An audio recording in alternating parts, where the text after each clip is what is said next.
Good morning. You listen to FloorDaily.net, and I'm Kemp Harr. This morning, my guest is Santo Torcivia, an economist focused on the flooring business and a partner with Floor Focus. Santo, how you doing? I'm doing fine, Kemp. Good morning to you, too. You just a week or so ago released your Market Monitor, which is a quarterly report that talks about the economy and how the things that are going on in the world now are affecting consumption of flooring. Why don't we start with the economy? Because despite the low consumer sentiment reading recently, the economy is actually holding strong, right? Yes, it is. And I think a lot of that is the foundation of the U.S. economy is still pretty strong. And the number one cornerstone in all that is consumer spending. Consumer spending continues at a moderated rate, but it's continued to grow and it's continuing to drive the U.S. economy. And as long as that stays strong, the United States will stay strong. And inflation's coming down. Core inflation is down to 2%. And core inflation is the cost of goods without food and energy. Residential construction is kind of flat from last year, up slightly. Home sales are a little bit down 1%, but basically same as 24. And household income continues to rise slowly. Residential improvements are going to be tight in 25 because people are just uncertain about the future.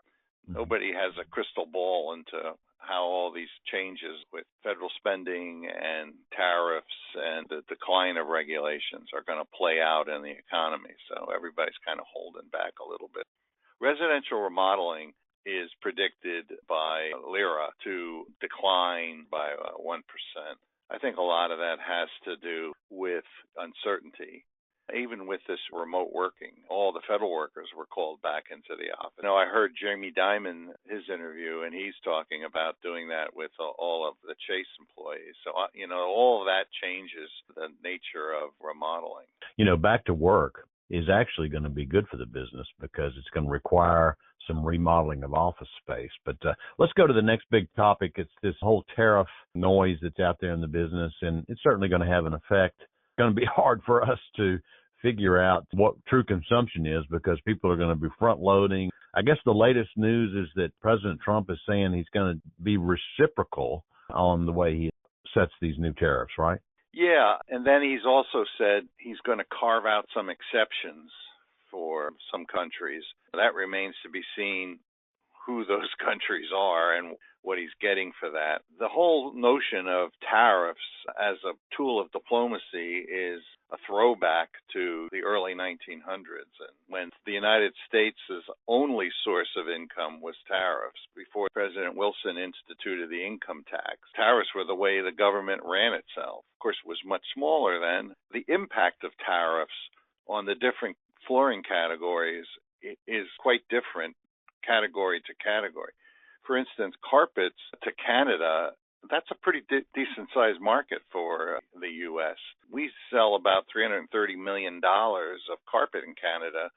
Depending on what happens with the tariffs, that could be a big issue for Dalton. We'll see how that plays out.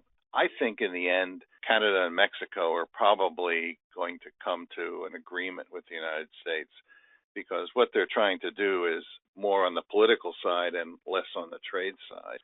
Ceramic is another one that could be upsetting because so many operations in Mexico from U.S. companies. I don't know what's going to happen in that regard, and we'll have to, again, wait and see. All of these things are going to play into how the U.S.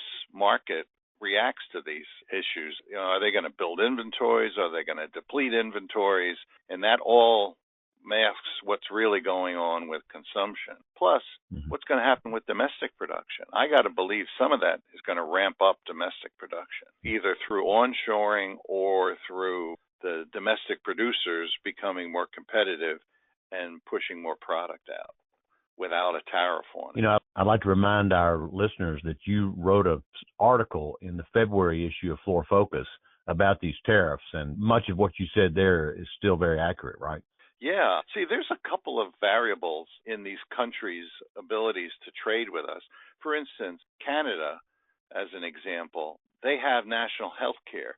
So they don't pay health benefits to their employees. They don't have to because that's supplied by the government. The pension situation varies country to country. So their products don't bear the cost of those benefits.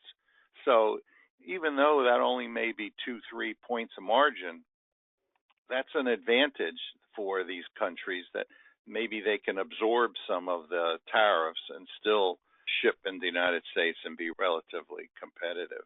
Like I said, and you said as well, it's a time of uncertainty. It's uncertainty, but the economy is still doing very well right now. That's right. We're seeing strength in key sectors of the economy. Energy prices are coming down. They're announcing onshoring of major production facilities, from chip manufacturers to auto companies to you name it.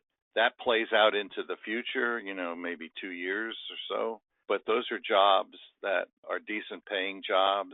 That's income and tax revenue for the United States. I'm bullish in that regard on the economy. And these news media outlets have their agendas, so I try to not be affected by that talk and try to look at the numbers. The numbers, we're going to go through a little bit of a small growth pattern here in 25, and then we should start to see it come back again in 26 and especially in 27.